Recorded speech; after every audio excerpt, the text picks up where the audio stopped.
Good evening, Glassboro, and welcome to RTN News. I'm Jessica Ireland. And I'm Nicole Minar. Coming up, Rowan's NASPA award win, an avian flu outbreak, our weekly weather forecast, and more. Coming up on RTN News.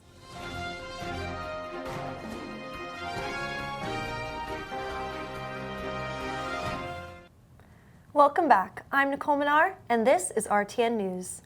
The National Association of Student Personnel recognized Rowan University with the Bronze 2022 to 2023 NASPA Excellence Award. This award recognizes a, quote, groundbreaking student support model during the enrollment process.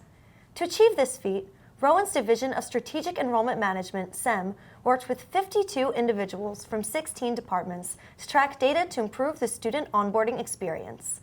SEM hopes to use this data to identify students who may be at risk of dropping out and to intervene before they do. Unfortunately, the Barnes & Noble Starbucks Cafe will remain closed indefinitely. Last semester, on November 8, 2022, a fire broke out, causing damage to the Starbucks and Barnes & Noble merchandise.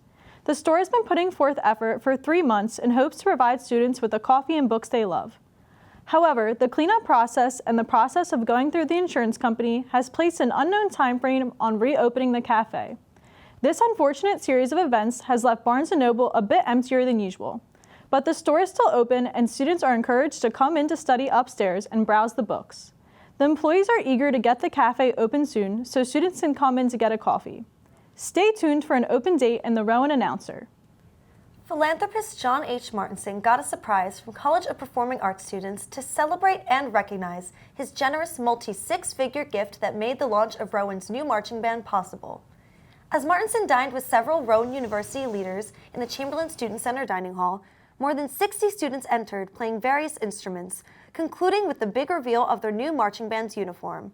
Rowan University's Pride of the Profs marching band will be open to students in any major and officially begin in the fall. Coming up, Hina Patel with National News. Good evening and thank you for tuning in to National News. I'm Hina Patel. Wild cattle in New Mexico's Gila National Forest will be killed by the U.S. Forest Service, officials say.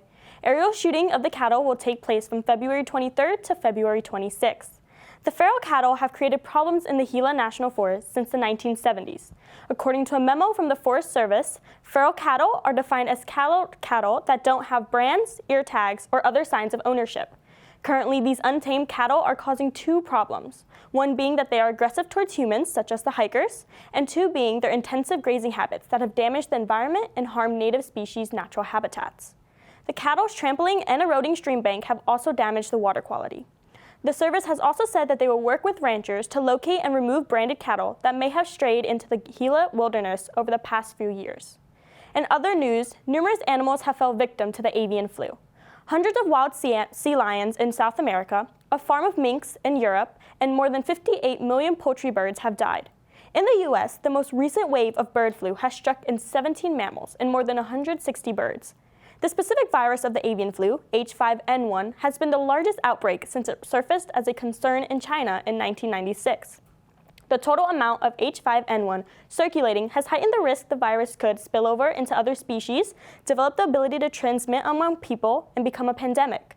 However, the virus has yet to unlock a complicated string of mutations or genetic changes that would allow it to spread more rapidly in people.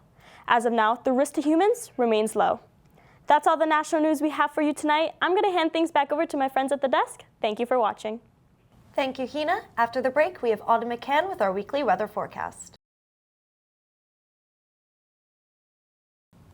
Thank you, guys. Hi, I'm Autumn, and I'm giving you this week's forecast. Let's take a look at our weekly forecast. It'll be a little warmer than usual. Today will be a high of 58 and rainy with a low of 54. Wednesday, it goes down to 46 and rainy with a low of 40. But that's okay because Thursday we get a tease of spring with a high of 76 and cloudy with a low of 47. Friday gets a little cooler with a high of 51 and a low of 24. And unfortunately, Saturday we go back to winter with a high of 37 and a low of 29. That's a wrap up for this week's weather report. I'm Autumn McCann and we'll now head back to the desk after this break. Now we're going ahead to Ricky Conway in the field reporting on Rowan's Flow Forward project. Hi, I'm Ricky Conway reporting for RTN News. Flow Forward, An organization started by two Rowan University students, Sarah McClure and Logan Johnson. Flow Forward pushes for more accessibility to feminine products on campus. They aim to break the stigma regarding menstruation, educate, and provide products for those who do not have access. My name's Sarah. I'm actually a Rowan alum. I graduated in May of 2022. When I was at Rowan, I was a double major in international studies and political science. And now I'm a student at Rutgers. I'm getting my master's in political science in their United Nations and Global Policy Studies program. I am the co-founder of Flow Forward. It was formerly Project Period when it was just starting at Rowan, but now we're branching out and we're trying to register as a nonprofit.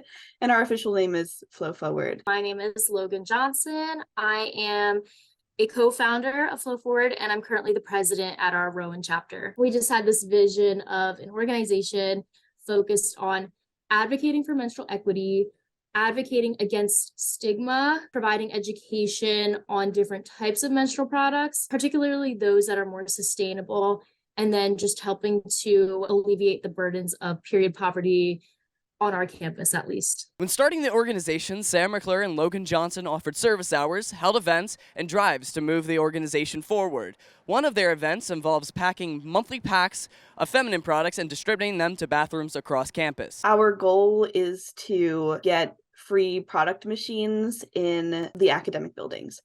And that was always the goal, trying to do something to increase access to menstrual products on campus, because it really is a dire need, a desperate need to get these products. In terms of events that we do events where we pack like monthly supplies of products, and then Logan and our team go around and they put them out in the bathrooms. Flow Forward's current goal is to get free product machines across the academic buildings on Rowan University's campus.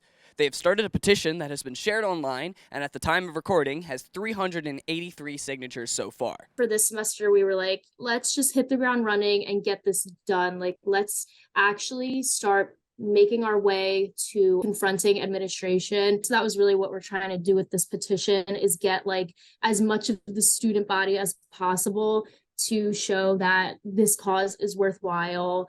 It's worth administration taking a look at and seeing that this is something that our students could really benefit from. A lot of them really need this. It's more than just a convenience, like it's a necessity to be able to do well as a college student. If you want to get involved or learn more about the organization, they hold general meetings in Campbell Library Room 401, or you can reach out via their Instagram at flowforward_NJ. I'm Ricky Conway reporting for RTN News. Now back to my friends at the desk.